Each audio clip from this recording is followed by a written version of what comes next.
So now we are going to finish this Git. Yesterday we have implemented Git on 2 clients and on the Git server. So basically we have the whole infrastructure set up, so it's very good. And now we have to test these basic Git operations. David, which are basic Git operations? Git clone. Okay. Push. Okay. Pull. Git add. Commit. Add, commit. Okay. Branch. Okay. So I think we are going to do only these commands. This is more than enough. But first, please connect to all 3 virtual machines. I haven't started the Git server and Git client. Okay, first I'm going to connect to Git server.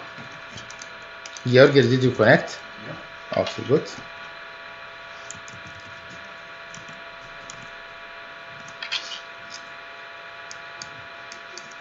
So the Git server is 1313 and the username is Git server user. User, I think, yeah? Yes. Okay, very good, thank you.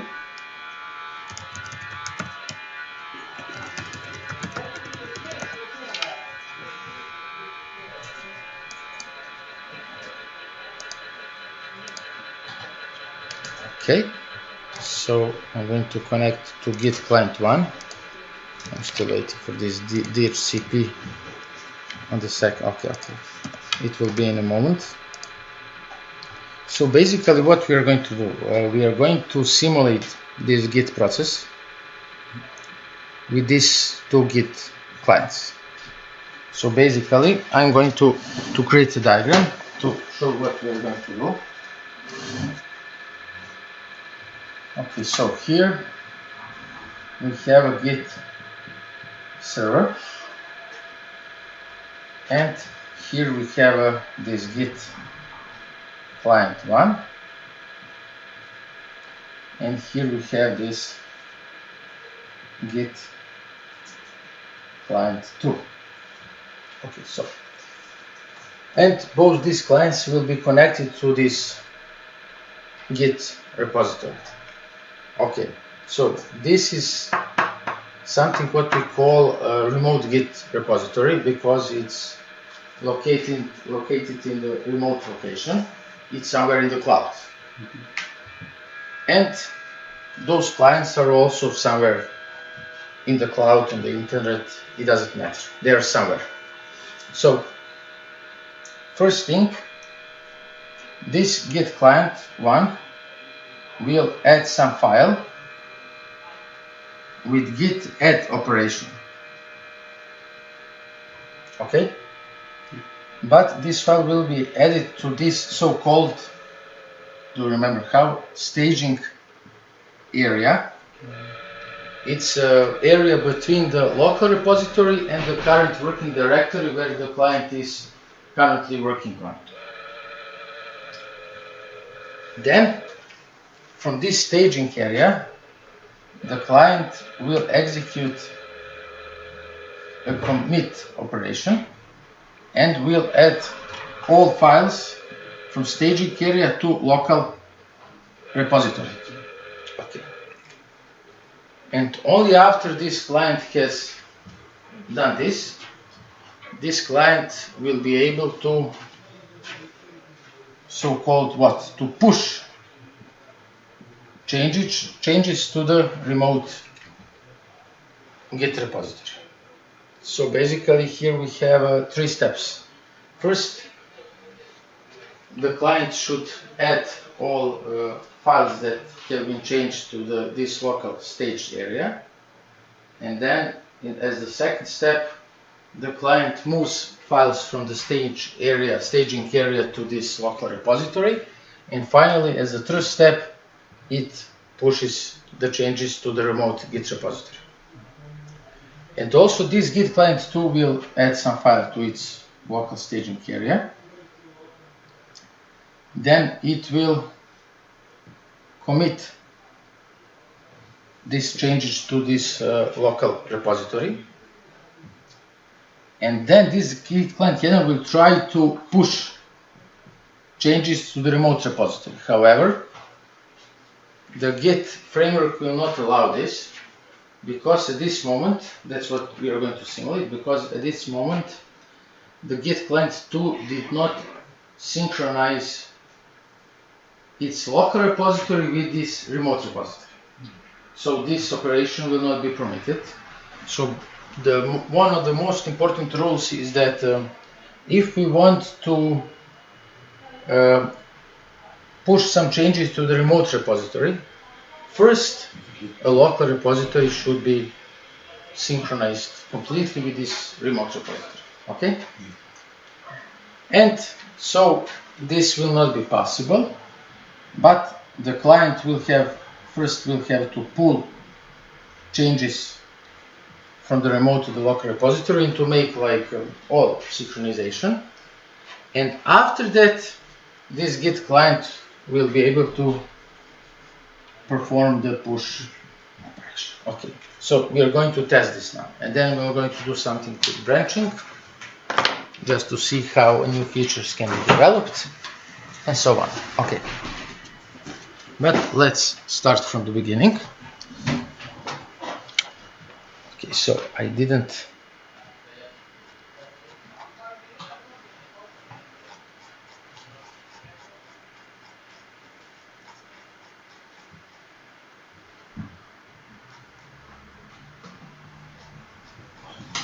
Is it okay if we just make some window? Yes, of course. I'm going to see.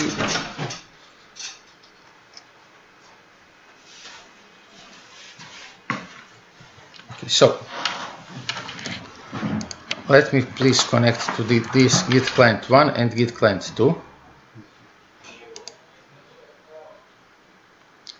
So I'm going to use this 1314 and Git client 1 user. That's how we name it, yes?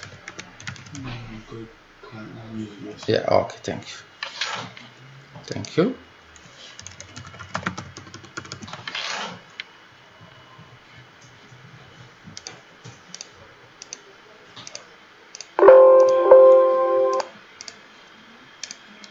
And finally, let's connect to this Git client 2 as well. So it's Git client 2 user, but now we are going to use port 1315.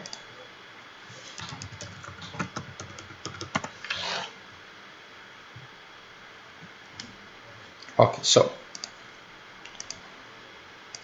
let's first go please to get this Git client 1. And first let's try to ping the remote Git repository.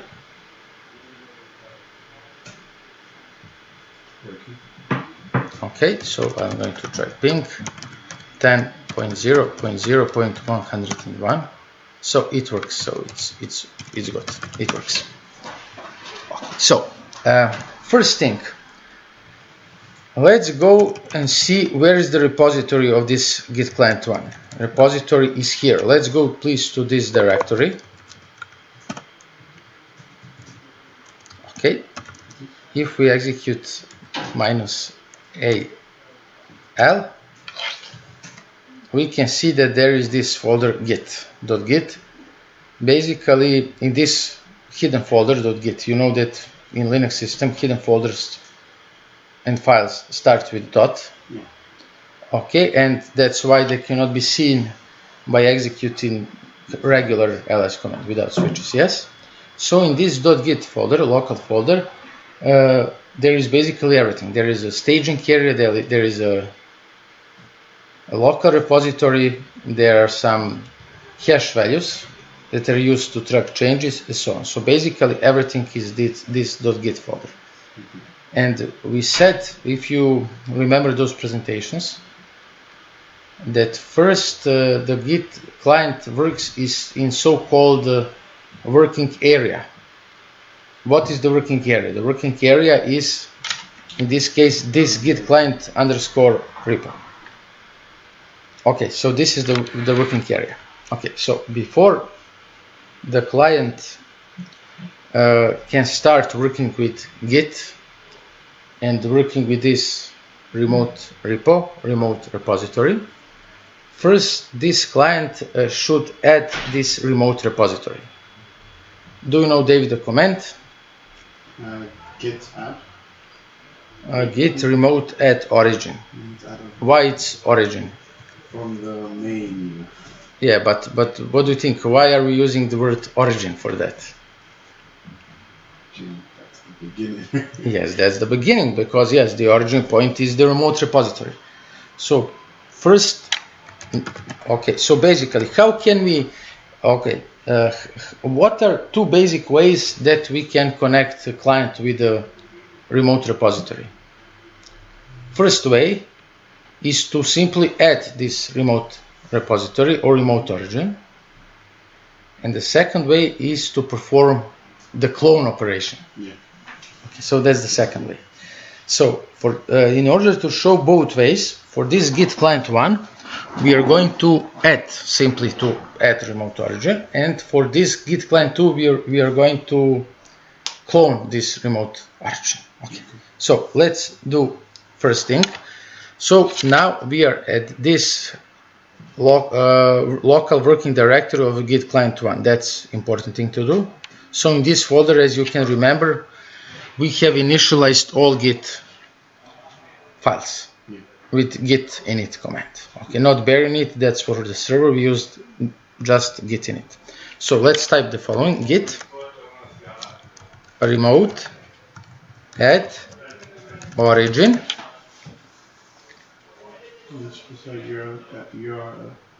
No, don't execute this. Okay, and now we should and now we should specify the remote origin in the so-called UPN suffix way. So what does it mean? We specify the user of remote origin, it's git user at IP address of this server 10.0.0.101, and don't execute, please. So we said that we could not use symbolic name git server, because why? Why cannot we use git server name of this remote origin machine? Why are we using the IP address? Do we want to use some kind of VPN? No, because we do not have one basic infrastructure service installed. It's DNS. Okay. So a good practice for the future. Unfortunately, we are not going to have enough time to do all this, but you may do it yourself. You may implement a fourth virtual machine with only 12 gigabytes of megabytes of RAM. So low grade machine, and on this machine you may implement DNS, domain name system service. And then you should connect all three machines to this DNS, and in this way we could use symbolic names. So it would be a very good practice, definitely. However, what did we say? We said that this is this machine location 10.0.0.101. This is the Git server. And on this one Git server, we may have many repositories. Do you agree? Yes. So let's make an analogy with GitHub. Under the hood of this GitHub, there is also Git server like this. And on this server, many users may have their own repositories, like remote repositories. The same is here. On one Git server, we can implement unlimited number of repositories. Okay, so we must. So because of this, since on this server on this location, we may have many repositories. We use the following cities. We type colon, and then we type the name of the remote repository we want to connect, project.git. So at this point of time, it is very important that we trust this machine. So that we trust Git server that is on IP address 10.0.0.101. So it's important that we trust this machine. And we trust it. How? What did we do in some of the previous steps? We added something. We performed RSA keys, public and private. And what did we do? We added the public key to the Git server. Yes, public keys of both users. Both users to the Git server. Yes, that's how we established the secure connection. So that's but we said also, as you can remember, that it's not a mandatory requirement to add keys to this Git server. However, if we didn't do it, now we would have to prove identity and so on. So it's much better way to add keys to the remote repository. So it's much better way to generate a pair of keys to make a trusted connection between Git clients and Git server before we proceed with actually using the Git. Okay, so hit enter please. And now this repository is being added. We got no errors, I suppose. Is it okay?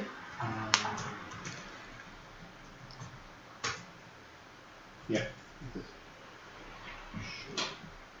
But is this a Git user? What is this? Oh God.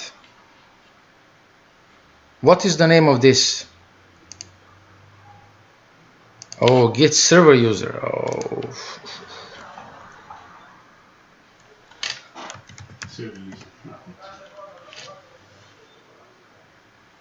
We made a mistake. I was wondering. Like, yes, we made a mistake. Okay, this mistake can be fixed. However, reverse somehow or delete it. No, we are going to do from the beginning. Yes, it's a tricky part, really. Let's first remove this directory. Okay, I'm going to see. We have this SSH, and this is good. We are not going to use this anymore. Okay, let's remove rm-rf with force. Let's remove this Git client 1 repo, please. Okay. Okay. Nice. We could fix this, but it will cause more troubles to us. Okay, did you remove this? Yeah. Okay, now let's create another one. mkdir git client 1 underscore repo. And go to this folder. And now let's simply initialize Git again. Git init.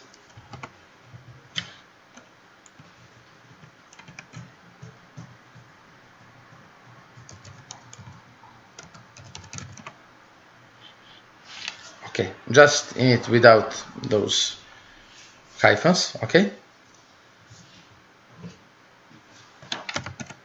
So it should work now, okay? Yeah. And now let's try briefly to connect to this server via SSH to see if our keys work. SSH git srv user at 10.0.0.1.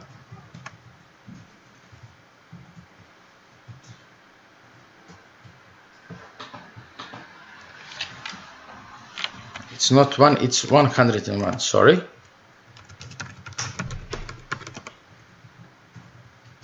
Okay, it works. I managed to connect. Okay, good. So let's exit this. Okay. And now let's execute again Git. It works. Yes. You try to add the origin. Yes. Git remote add origin, and now we type git srv user. Okay. Yeah. That's why I wanted all of us to use the same names and everything, because it could be messed up. 10.0.0.101 colon name of this repository project.go.git. And you remember that we said that the name, the remote repository should have always .git suffix. Okay, David, did I type good? Yes. Okay, now it should work. Okay, so when this Git client one edit remote repository, so we should be now in this folder. Are we, Georgi? Yeah. So this is so-called working directory or working area. This is where a user actually works with files. Okay, so let's add some files. So I'm going, for example, to use the nano editor, nano, and I'm going to create a file readme. And I'm going to type syntax. This is a file that was created by user git client 1 user. This is just a first file of our project. Okay, I'm not going to type anymore. What's the command for the readme file? Nano, sudo nano. Just nano. You don't have, because you're in your directory, in home directory. You're the owner of this, so you do not have to execute sudo. Maybe like a readme.nd. Okay, it could be. Okay, we can change it. Okay, this is just a test.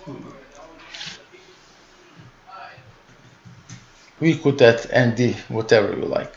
Okay, I'm not going to do anything. No, but okay. So now, what happens now? I apologize for going so slow. I want that we discuss about this in detail. So what is happening? What happens now? Now we have a file in this working directory, and this file has not been pushed to the remote repository. Do you agree? It hasn't been pushed, definitely. And also, this file is not at this local staging area as well. So how can we check? Do we have any files in the local directory, so in the local working directory, that are not in the staging area? How can we check this? Without the command. It should be git Status. status, yeah. Okay, so git status. So remember this command by using git status. But first we must be in our working directory. So by using git status -s, we can check whether we have some files that exist in this working directory and that are not added to this so-called staging area. And we see file readme. Okay, do you see this? Okay, let me check, please. So, do you remember when we configured this git config global color status? Yeah. Good, because this is your auto Yes. color status. Like this, yes. So your files are in color. You have these two question marks in color because we set up the bash environmental variables to display colors because it's easier for us to see. Okay. So what does two question what do two question marks mean? It's not added. It's not added, yes. So when you see question mark, that's something you should know. It's not added. So let's try to add all files from this working directory to this local staging area. We could issue the command git add and simply type dot. Yes. Or the name of the file. Or the name of the file. If we want to add one or more files, we should. So for example, if we do not want to add all files from this local working directory to the staging area, if we want to add, for example, only some files, we should type the file names separated by space. Okay, but in this way, by using this dot as asterisk symbol, we added all files. And now let's see the Git status. We can see this A symbol. It means what? Append. It means that this file is appended to this staging area. Okay, so what next? Now we need to make a commit. So you put it to the staging area. Yes, we put now in the staging area, and now we could execute the commit command. Yeah, puts it on the local repository. Yeah, so by issuing the commit command, we basically put all modifications to this local repository. However, what happens when we issue commit? In our local repository, all changes are being stored and saved, but along with real changes, we also store something else. A short message. Yes, we store so-called metadata. So metadata is by definition like data of the data. Yes, data about the data. So our change in this example represents the real data, but we also have to put some metadata, like data about the data about this performed change. Okay, good. So this metadata include at least, at the bare minimum in Git, the following information: who performed the change, the name of the user, and the email address of the user. That's why it was so important for us to configure these environment variables. Then Git requires that beside each change we put like a descriptive comment. In a way, what does this change mean? What did we do by committing this change? What do you think? Why is this so important? So instead of like going through the whole code to see it, you could just read what was done and you just know exactly to search for. Yes, that's like from the perspective of the user that performed the real change, the actual change. But from the perspective of other users, it's important to see what we have done. Okay. Because, for example, if I like add something and then David looks at this file, David would like to know what did I do with this file, because what if this file has like hundreds or thousands lines of code? It would be very hard for David to search for it. But in this way, when he looks at this comment, what I commented that I did as this change, it's much easier for David to see. Okay, so very, very logical. Okay, so let's execute the commit command. We simply type git commit, and then with -m argument, we type the description of our change. Let's be like initial commit.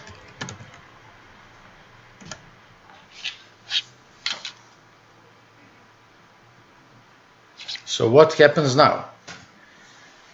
We basically stored or recorded these changes to the local Git repository, and we, along with this change, we added a descriptive comment initial commit. And now the final step. So let me tell you one more thing. So in this, when the user adds changes to this staging area, in some way the user promised that he will eventually store these changes to the remote repository. It's like a promise. But then when the user stores the changes from the staging area to this local repository, it's like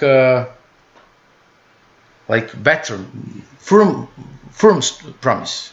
Okay?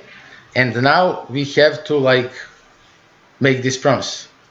So now we should push all the changes to this remote repository, and for this purpose we are using this third basic Git operation, which is called push.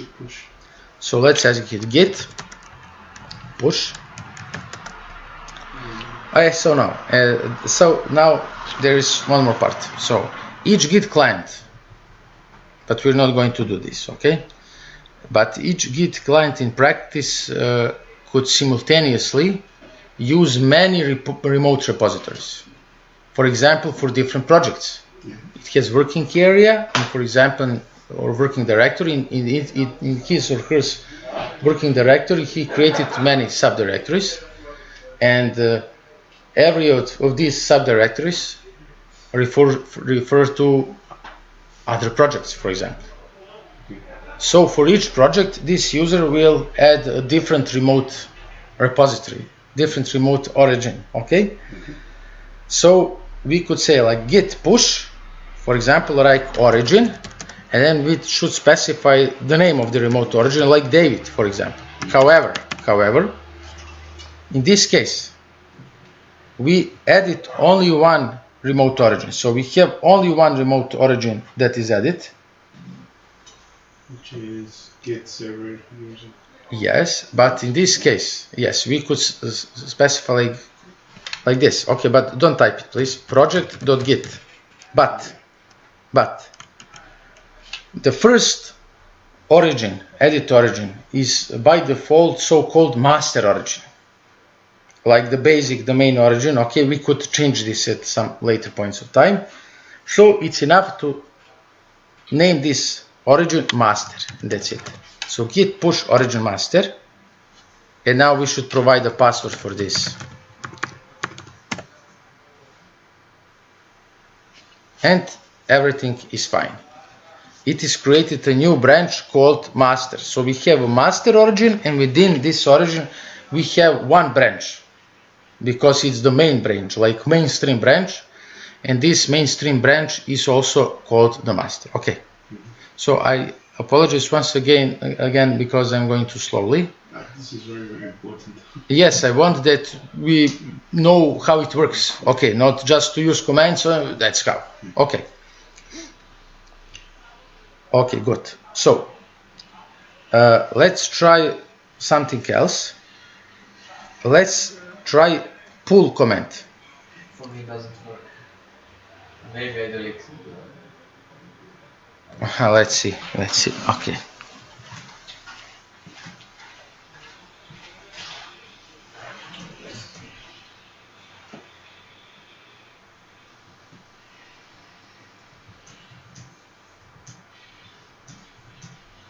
Singidunu? Yeah.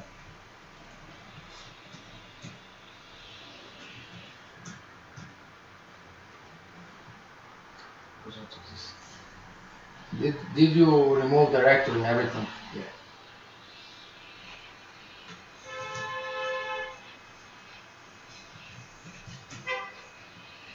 Okay, let's see. I'm going to do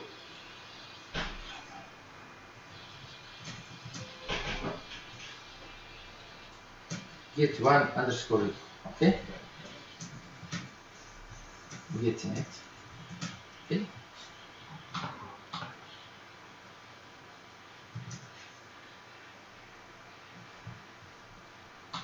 Is this right? Yeah. It should be.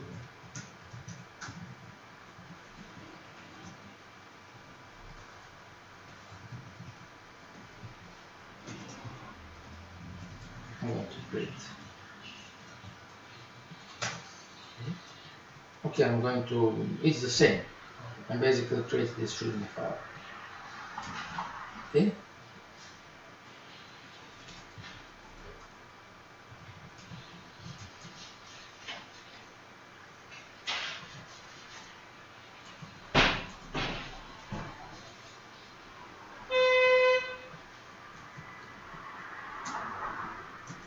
Okay.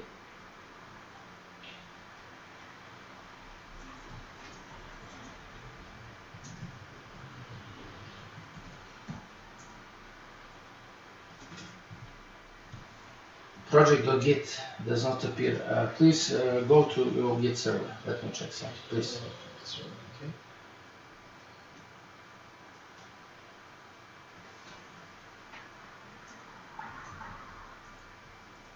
Oh, you do not have repository.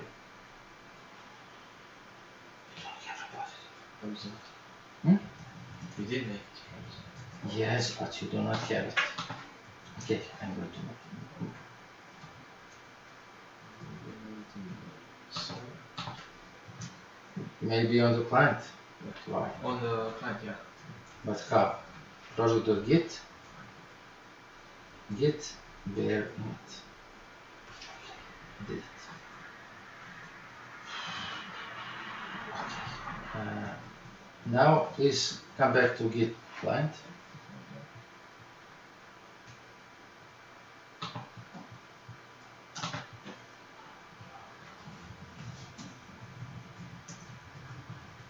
You did not create remote origin in this machine.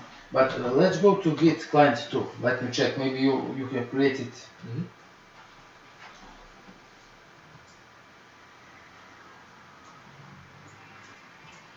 It's fine. You simply did not create a remote repository, but now it works. Okay, so let's continue. Okay. So now we are good. So Georgia, go please again to this Git client 1, please. I have a question. Yes, of course. Once you've done Git push, does the local repository, does it get cleared out or? No, it stays. It stays, yes. Then we could use remove or delete commands to delete from the local repository. That's like you give a promise and then you say, oh, I don't want it. So everything stays. And so if you like, if you have something in the local repository and you don't want to push it, there is no way before pushing it, there is no way if you execute pull to sync with this remote repository, okay? Then you should delete all files from this local repository that you do not want to push. You must delete it explicitly. So there is no like reversing back, like nothing has happened. So it's better before you pull to like clear out the local repository. It's much better. Yes. So for example, if you like edit some files in local repository with commit, and then you change your mind, it's better that you first delete those files and then to perform pull. You know what happens when you perform pull and you have files in the local repository, then you delete it. This will forever be remembered in the Git database. That once upon a time, let's say you have files in local repository and you deleted them, and all other users will see that.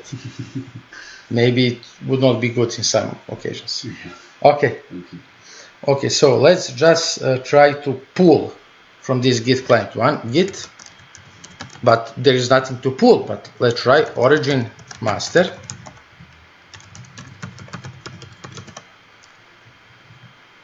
Okay, already up to date, so everything is fine. Okay? And now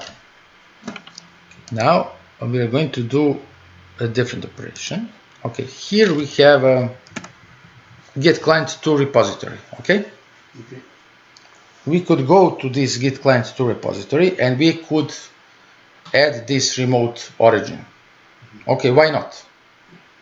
Why not? But okay, we can do it, but I want to show you the clone operation. So imagine if this does not exist. Okay, so every user may have unlimited number of local repositories. You know that for each project. Okay, so we could go into this folder and type git remote add origin master and so on. We could do it. Okay.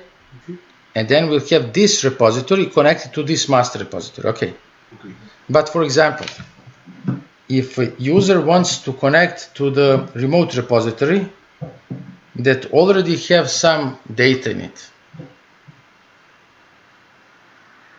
it is better to perform the clone operation. That's how you will also do with your GitHub repository. You create your GitHub account and everything, and you create on the GitHub some files and data in your repository. And then if you want to connect to this GitHub repository from your local machine, it is better to perform clone than to first simply connect to remote repository and then to perform the pull operation. it's better if we clone the whole remote repository. Okay? Right. So let's try to clone it. Okay, this repository, okay, it exists, but we're not going to use it. So how can we clone remote repository? Git clone in the location. Yes, git clone.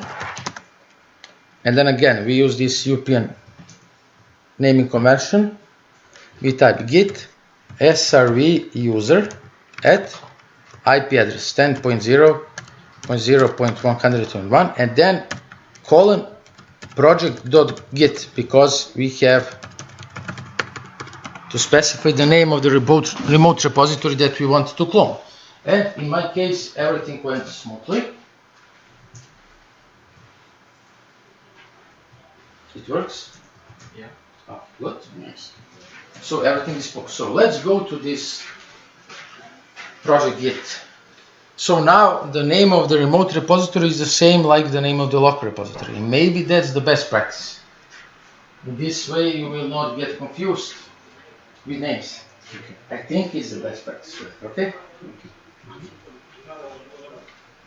So ls, let's go to this project, but please pay attention to this.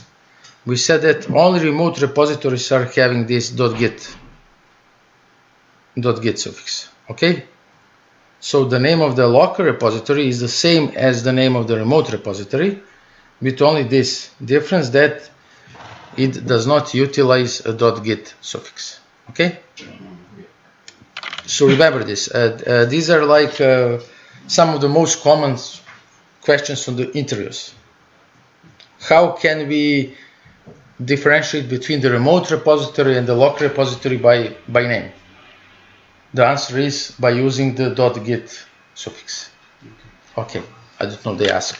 So let's try ls, and you see here that we have this README file, okay? The README file was created by Git client 1 user, okay? If we do the cat, I can see the content of this file. Okay, Georgi, in your case it will be different because I did something different, okay? Okay, okay.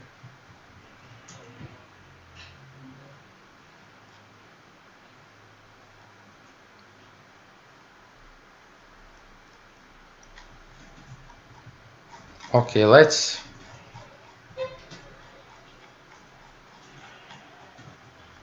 do something else. So let's try from this Git client 2 to pull git pull origin master.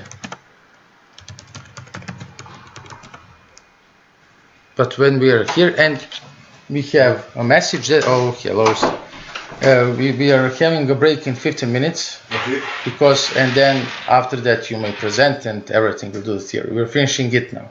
You have presentation? Oh, yeah, yeah. Yeah, okay. Thank you for coming. Okay. Sorry for being late. No, it's okay, but I'm sorry that we are having a break in 25 minutes. Okay, no problem. Okay. You done all the Git at once? Or? Yes. Now we're testing Git, how it works, basic Git operations and everything. No problem. And I'm recording everything. Okay. Okay, so everything works. Okay, so now let's do some other things. Let's go back to this Git client 1 user, please.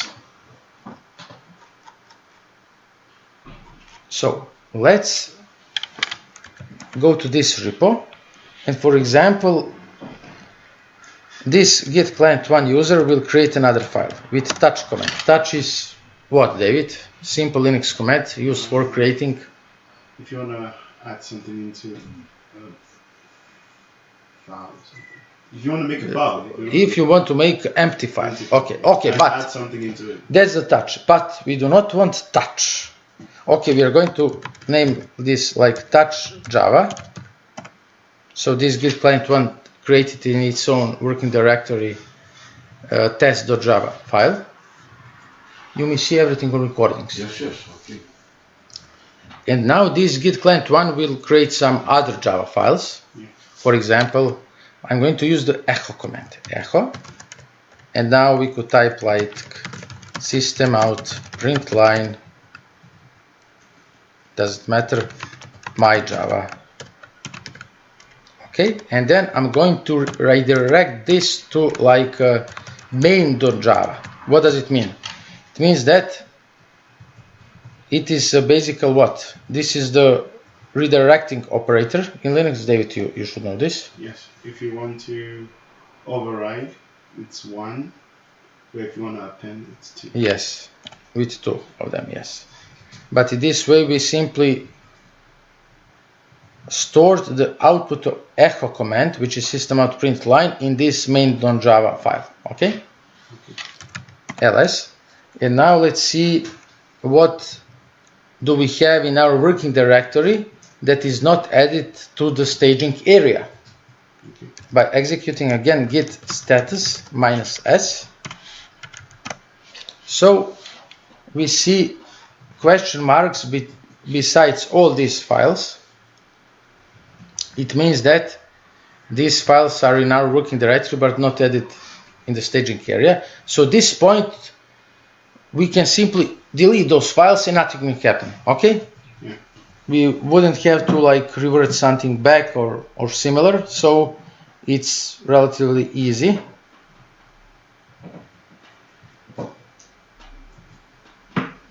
Okay, so let's do the following. Git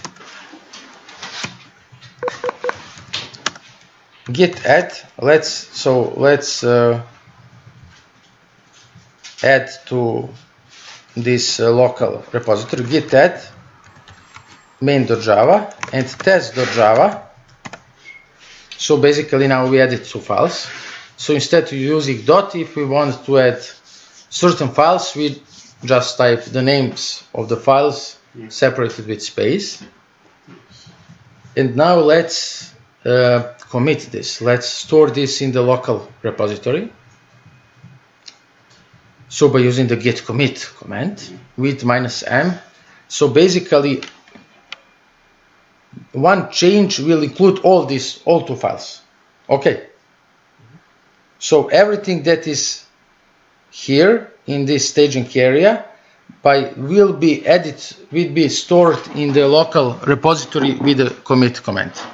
And in this case, both these changes, the creation of both these files, will fall under one commit operation. Okay, so let's type git commit -m. For example, edit file. We could use both single or double quotes. It doesn't matter. It's the same. Edit main.java and test.java. So that's the name of our change.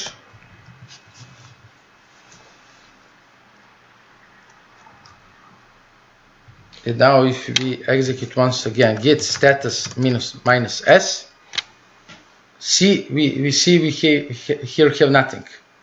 You know why? Because git status only checks whether in the staging area, yes.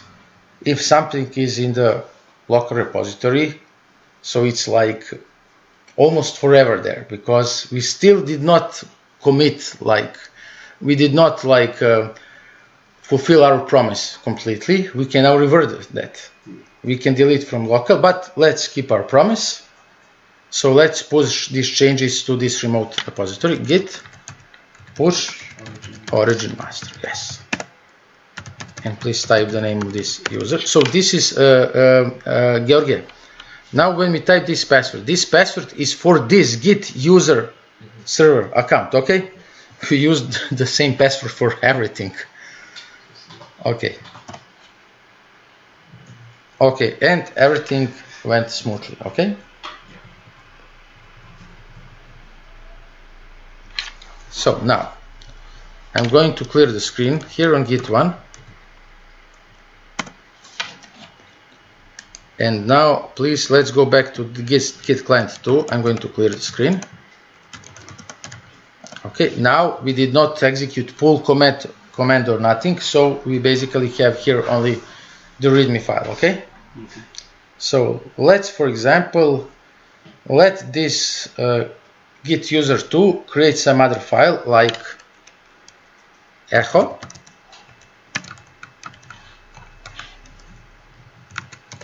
system out println hello world. It's like hello world Java program, and let's store it in the file hello world.java. So it's like the name of the class. Okay.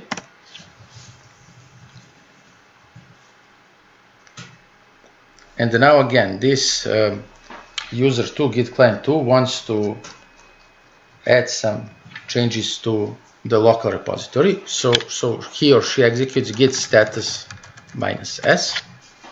Georgi, is it clear? Yeah. Have you used Git before? Not really. Not really. Okay, but is it like you were getting all these basic Git operations? I understand everything. Okay, good. It's much better like this than the way I learned it. The way I learned it was like. No, this is like, you know, on this course, we don't have enough time to go in details with the Git. I mean, Yes, this is like fine. I could understand it. What I learned, you know. yes, that's important. Yes, so I want to provide you only with like the basics, but with logical basis, so you can understand some other commands and everything. Okay, so okay, again, 2 question marks means that this file is added to the staging area. Okay. 2 question marks means that there is a file in the local working directory, sorry, but not added to the staging area. Okay. So this user knows that. So these 2 question marks mean that the file is in the working directory, but it is not added to the staging area. Okay. What did I say? Like it's in the local repository, but not added to the staging area. Oh yeah, okay. I meant in the local working directory, not repository. Yes. Terminology is very important here. Yes. Okay. So let's add it. I'm going to type git add. Okay. Dot to add everything. And now when we execute git status -s, we can see that a symbol, it means that it is appended. And now this git user wants to store these changes to the local directory or local repository. Git git commit -m edit hello world.java. So we now edit this in the local repository. So if we execute now git status -s, we will see nothing. And finally, this git user will try to push to this remote repository and execute git push origin master, and Should not work, right? And this should not work. It's rejected.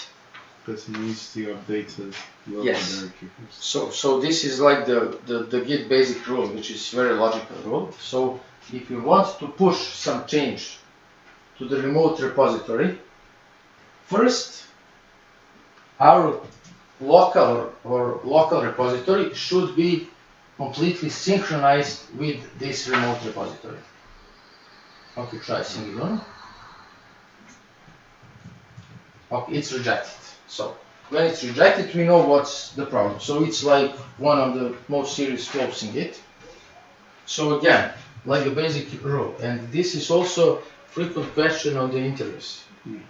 So if you want to push some change to the remote repository from the local repository, first a local repository must be updated to the latest version of the remote repository, which is again very, very logical to follow. Okay? Okay. So let's continue. And now this Git client 2 first should execute git pull. Okay, now execute git pull. Okay, now everything is good. If we execute ls, we could see that what do we have? We have our file as well as all files that this user Git client 1 has created. Okay? And now we should be able to pull Git to push origin master.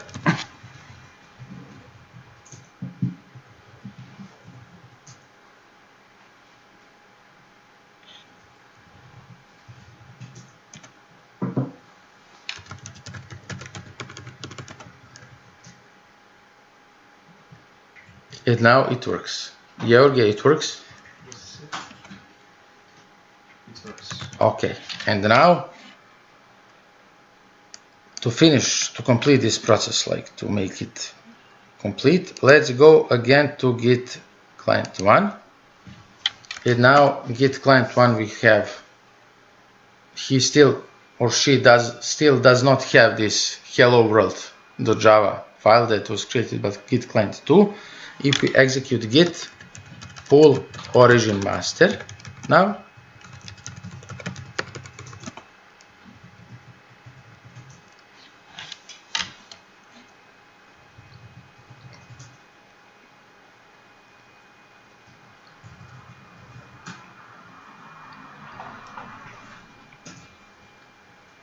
we can see that now we have one file that was added in the, so it's create mode. That's important. This is like ID of this file. This is ID, and we know that this, in our case, the only remote repository is the master repository, like the main repository. And we also know that we have only one branch in this remote repository, which is the master branch. So we may have as many as we like remote repositories. For example, for each project that we are working on, we could have one remote repository. Okay. And then within each repository, we could have as many branches as we like. And in most cases, and it is also the best practice, every branch should represent development of one feature of a certain product. Yeah. Okay, so this is just some basics of Git. David, what kind of Git client did you use on Linux? The terminal. Oh, on the terminal, just okay. Mostly, I didn't do much. I just only like git clone, push, add, and that's just like the basics. Oh, only this. Yeah. Okay. So we have some more things to do, but we're going to do after the break. Is it okay? Okay, maybe we have like some more time because. Okay, let's just do one comment. Okay, let's go again to Git client 1, please. No, please, Git client 2, sorry. What is the command that we can issue to see who and when performed changes in this remote repository that we are using? Git show. No, not that one. Git log. Git log. Yes. Git log. Shows commit log. Okay, what can we see here? What does it mean? So every change has a unique SHA-1 value. This value is here. This is SHA-1 value. Okay? And then, as I told you, so everything is, so basic informations are stored in Git. So author, who performed the change, that's the name. That's why we configure these environmental variables. And then we also have a email address of person who performed the changes. And we have precise date and time, so timestamp with precise measurements. And this is unique ID of this commit, okay? Of every commit. So we can basically see everything here. And what is this? head master, what does it mean?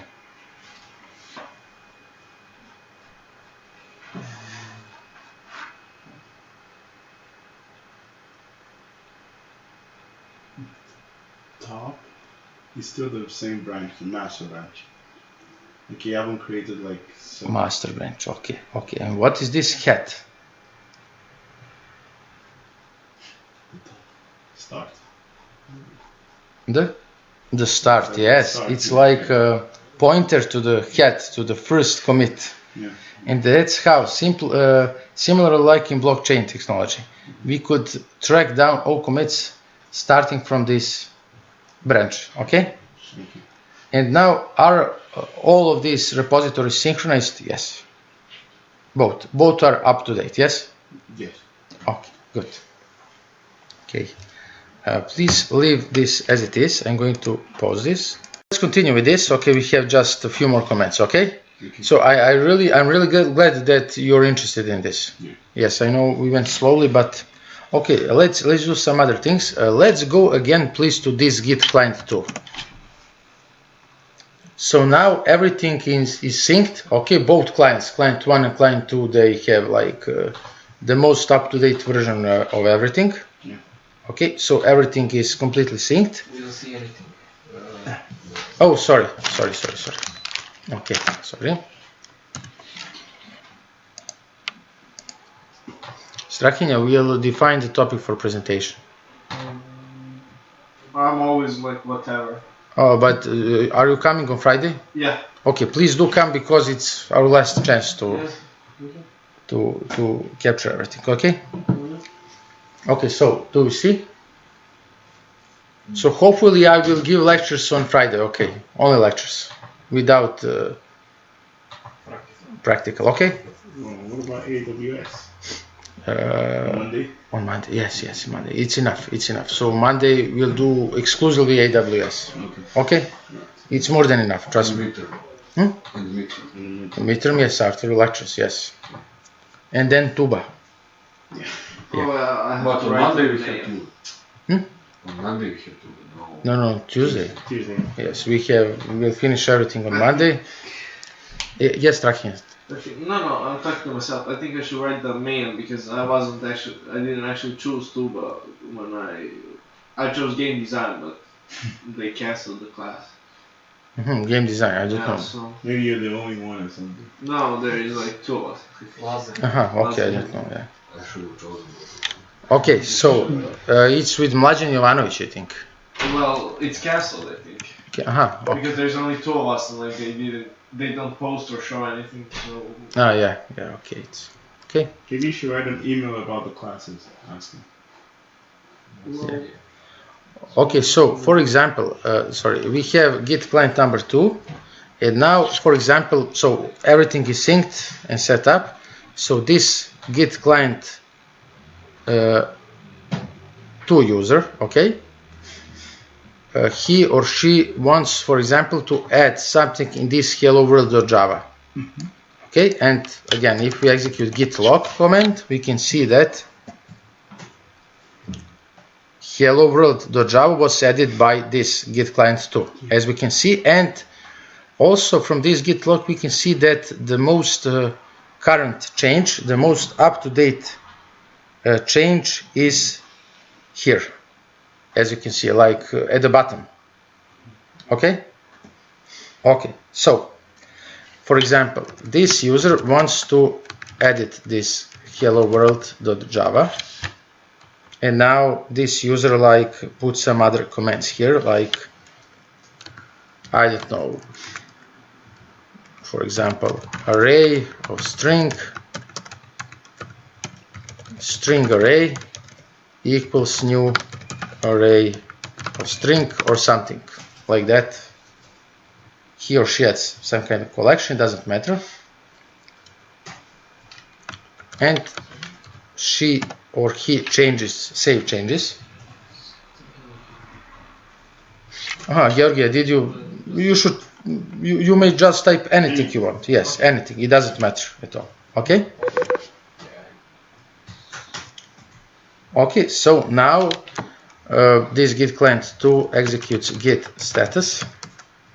-s, and now we can see here a different label. We can see here M. M is modified. It means the file has been modified into staging area, but not modified in the local directory, but not added to the staging area. Okay, it's M because this file already exists. Okay, that's why it's with M status. And now this client wants to add it. Git add hello world.java. And now we could type git commit -m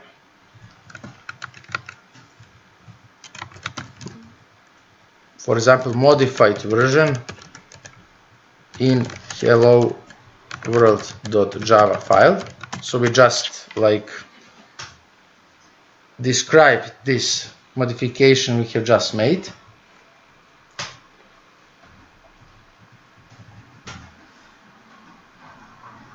Okay, and so everything is committed into the local repository of Git client 2. Now I'm going to clear the screen just briefly.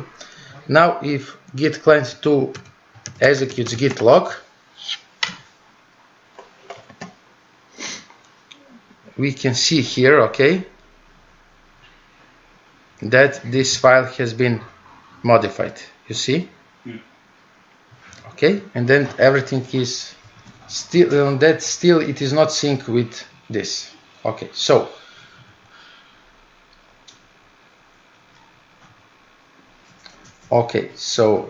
we also can do the following. We can use git show command. Have you ever been using git show command? It just no. Okay, we could execute. You see here, every change has this SHA-1 value, like a unique value, okay? Yeah. So if we execute git show and then type this SHA-1 value, it's long, I know. In my case, in your case, it's different, of course. So this value above, on the top. You can copy it. I don't think you can copy it. Yeah, you can. Yes, we can copy. Thank you. Yes, thank you, Stefan. Yes, we are able to copy, but we're not able to copy from the VirtualBox terminal. Yeah. Okay. Can you see this? Okay, I'm going to clear the screen. Git show, and then we type the SHA-1 value of a certain file that was modified. You can see what was added.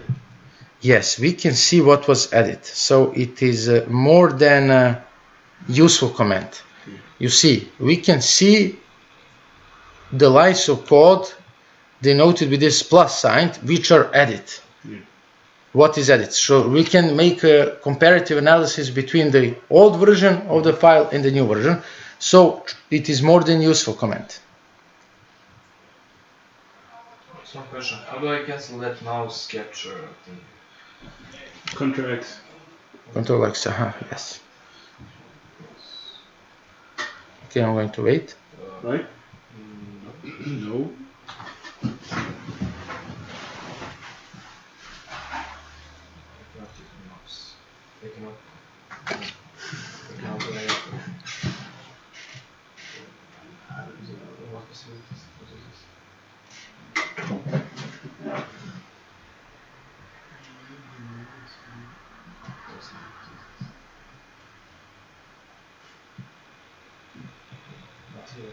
Nothing works on your computer?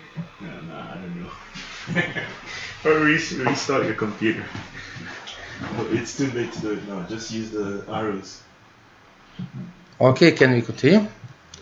Okay, so imagine situation. So what happens now? This Git client 2 has made certain changes in this file hello world.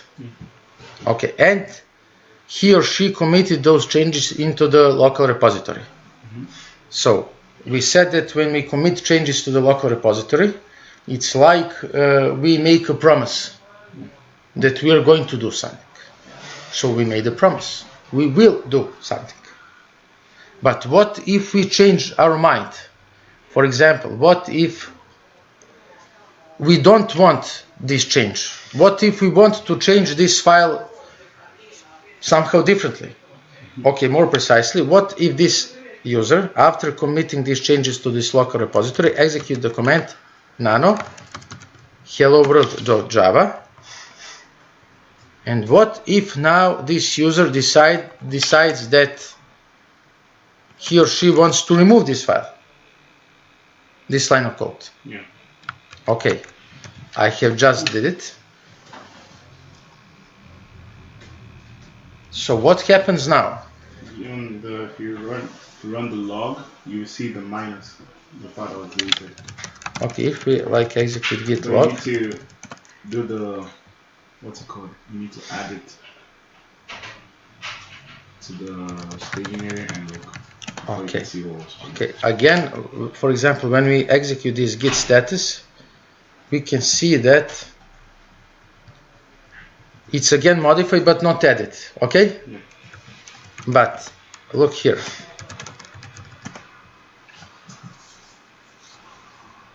Git diff command is very useful command. By using this command, we can see the difference between the current version, the current version of certain file that is committed in repository, and the version of the file that is currently in the staging area. Okay? Okay. So what now? What do you think? Now we have a problem. We have the same file with different version. One version is in the local repository, Yeah. and the second version is the working directory.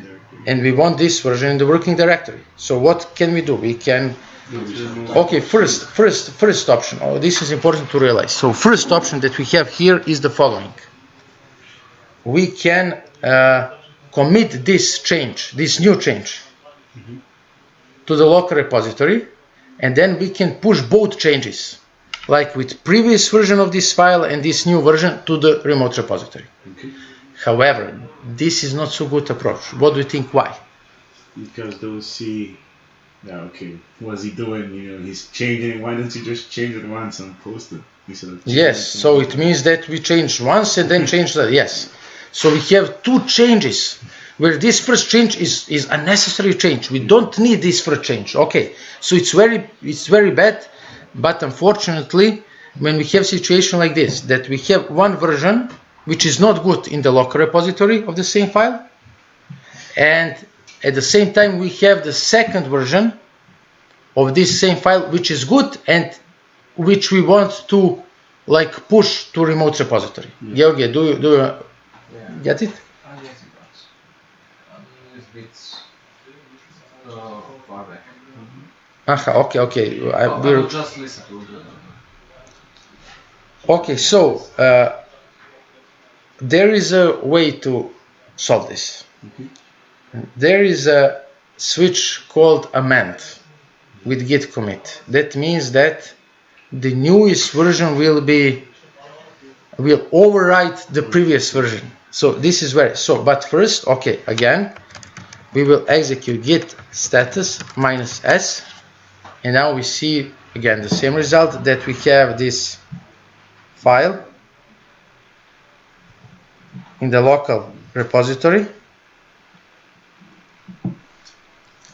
which is modified and which is not, which is in the working directory, which is not added into the staging area. Now we have to add this file to staging area as expected. Git add hello world.java. Georgi, are you following? Will you make a comment? No, with this git add, no, we don't make comments with git add, because No, for this file, I don't think we made a comment here. for this new, no, because we didn't commit this to this local repository. We are making comments only in the case when we commit to local repository. Okay, right. But you change this file. Yes, You again I like modified this file. you modified. Okay, please execute git status before this. Please let me check it. Okay. Okay, it's good. It's modified. Okay, now add this to staging area. Okay, it's added. And now we are going to execute commit with the amend option, and then we add the description. I forgot to add it to the staging area. Yes, yes, yes. Okay. I was thinking of the commit. Yes, yes. Okay, good. Okay, you will see the video. Okay, but I'm following here, But, so... but I feel sorry because you are unable to I'm follow. not implementing it, but... Yeah. Actually, I'm following here, so... It's a problem. do it Now it's not clear. It's okay. So it works. Yeah, now You- it works. I didn't do that difference command. Get diff. Okay, you didn't have to do this. I mean, I don't have what compare. Aha. Aha. Okay, so nano. I'm going to. I'm just with hello. Okay, and now we, for example, want to. Where is delete here? This keyboard. What? Delete. I want to do This. Okay, please delete this. Okay, so we have deleted this line. Okay, and now we can execute git diff to see the difference between the version of the file that is in the local repository and in the working area. Okay, and we explained that we would have a problem. Okay, so first, again, when we have it, I want to repeat this. If we have a different versions of files of the same file, which is in the local working directory and the local repository, and we want to push this last change, the version of the file that is in the local working directory to the remote repository, first approach would be that we simply do again commit, and then we push both commits, both changes into the remote repository. But this is not good. It's not good. They will say, "Oh, what a silly guy! He changed something, then whoa, it's Doesn't know how to bad." use Git. Yeah, it's very bad, and also it is very bad for the productivity of the whole team, because you'll see what happens now. The people will get confused. So it's bad practice. So the best practice would be if we just override this committed change in the local directory with the newest version of our file. So it would be the best. Okay. All right. So in order to do this, first we have to add this new file into the staging area. Okay, what we did. And after that, so very simply, instead of just executing commit, we can execute commit with amend argument. Basically, that's it. So we execute Commit and add. What's the difference? git commit. What is that? Between commit and add. So okay, that's this Git life cycle. So please, so first we create something, we modify something in our working directory. So that's our working space where we work, and then first we add this change to so-called staging area. This is like not on the heavens, not on the ground, something somewhere in between, really, somewhere in between. Okay. So for that purpose, we use add operation. By using add, we add changes from our working directory to this staging area, and then by using commit operation, we add changes from staging area to this local repository. And then by using push, we finally push changes to the remote repository. This is a Git lifecycle. I'm going to post publish presentations with diagrams with everything for better understanding. Okay? Okay, so now instead of simply doing the work, doing this with git commit, we could execute git commit with amend option, and then again -m where we edit the comment. Again, modified, for example, modified version of hello world.java.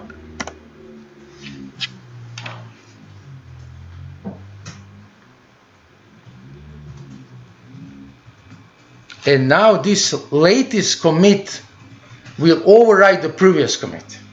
That is what we wanted to accomplish. Okay, because we explained we didn't want any commits to have here. And now if we execute git log, what do you see here? The latest commit in local repository. Yeah. Only one. We have only one commit. We do not have two commits. So that's what we tried to accomplish, and we did it. Yeah. So please bear in mind this amend operation, okay? And now let's try to push these changes to this remote repository. It's not gonna work. Huh? It's not gonna work if you push. We need to pull and push this.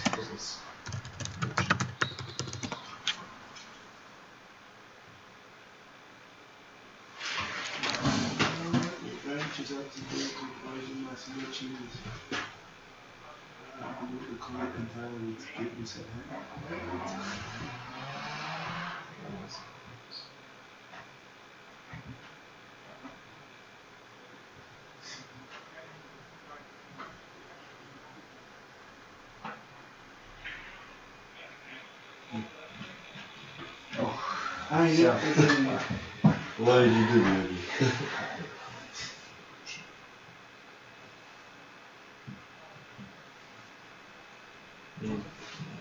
Okay, this is one. Okay, it's very useful. Git reset head. What was that? What does it do? It simply removes the last commit, but it is not recommended. It's like a force removal. Do not do it. Alright. So first try with amend, and it should work. I really don't know why it doesn't work, because of some previous steps probably.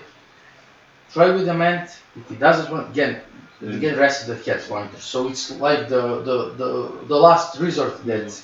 Yes. Okay. Please. And no. Now we have to do this Git Status. Okay, it's modified. Okay, it's modified. Git add. We add to staging area, and now we. Nice.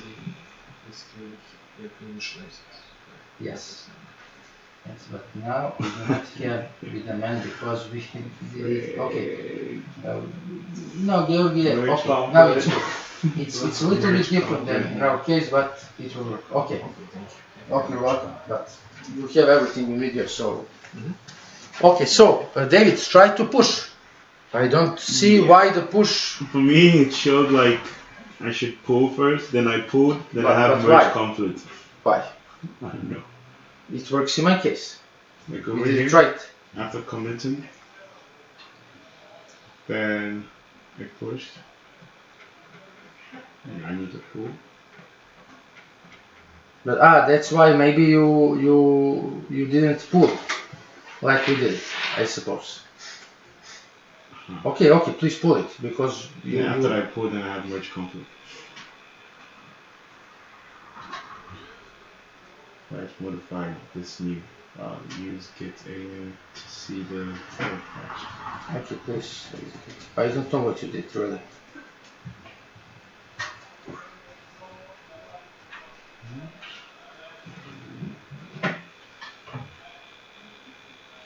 I really don't know what you did, but.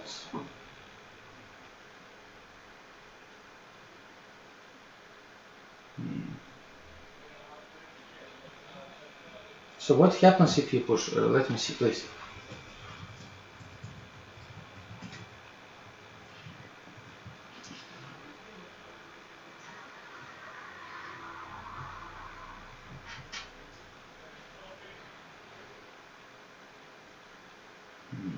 Try to execute push from the first client, please.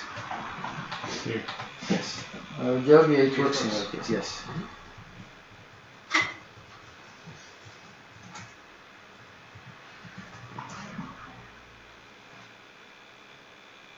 Yeah, I need to pull first. Pull, okay. You didn't pull in the previous step. That's it. You know, on both clients, you didn't do it. Oh, now it's. Oof. I'm going to explain what's happening. I think I have everything. Just git pull origin master, please. Pull origin master. Master. Okay, and now git push.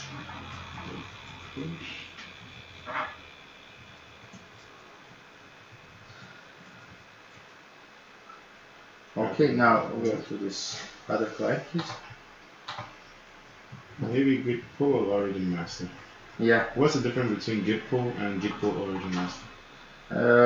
This is the.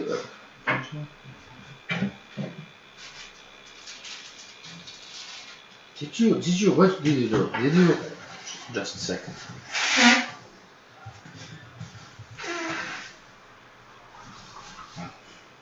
You. Updated 2 times.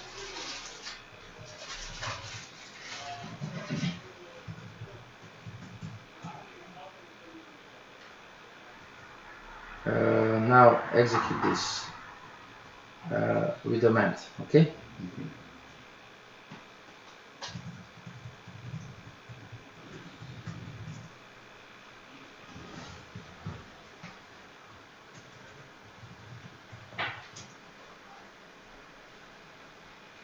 Git pull. Right, connect this. Git pull, yes.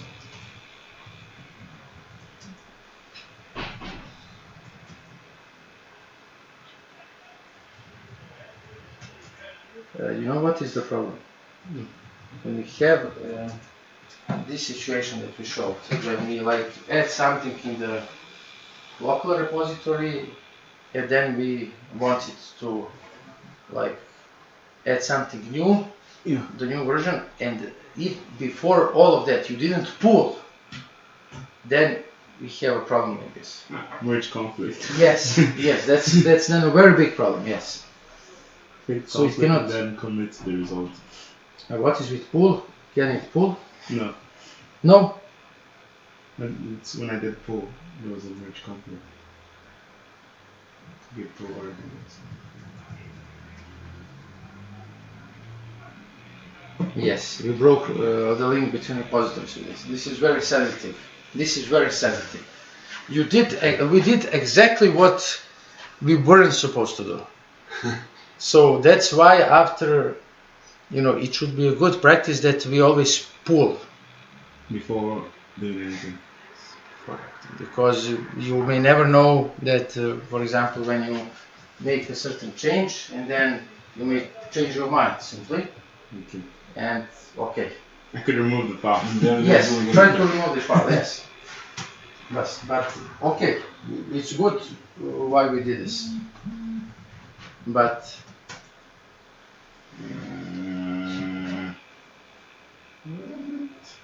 what does it say? Pulling is not possible because you have a merge file. Git remove it. What is it?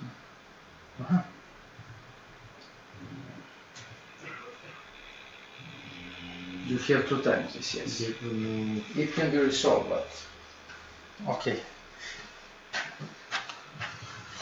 Can you like try to watch the video and try from the beginning? Okay.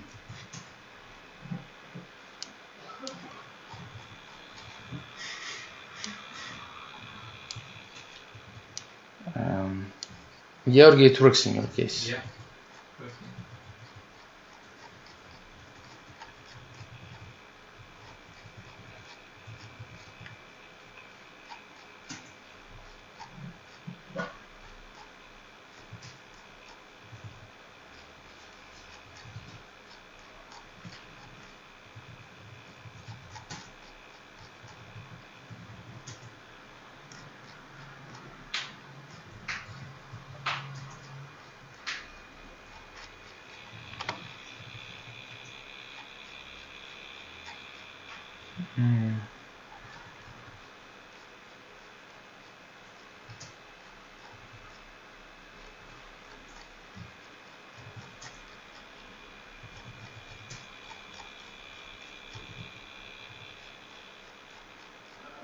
Okay, we passed basic things, it's good, but I'm going to give you on the course page additional materials, okay? Okay. Do you have a GitHub repository? Yes. Okay, please try to do the following. Georgi, do you have GitHub repository? No, I can make it now.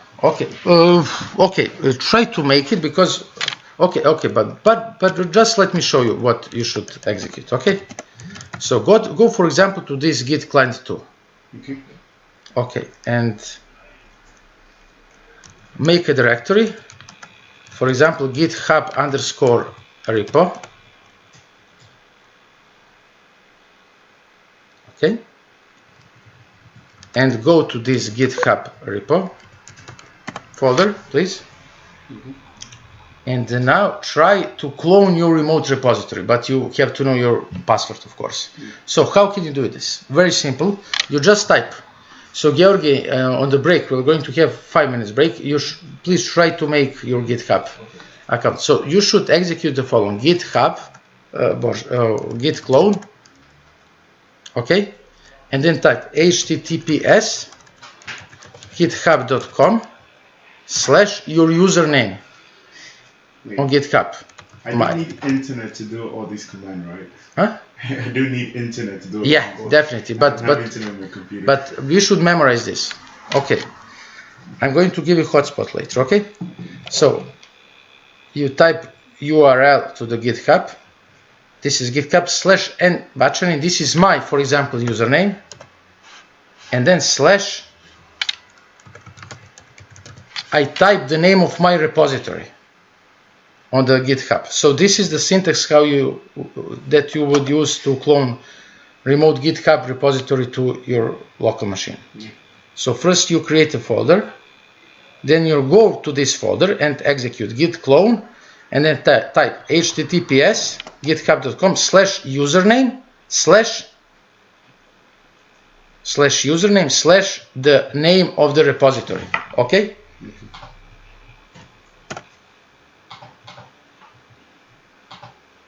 And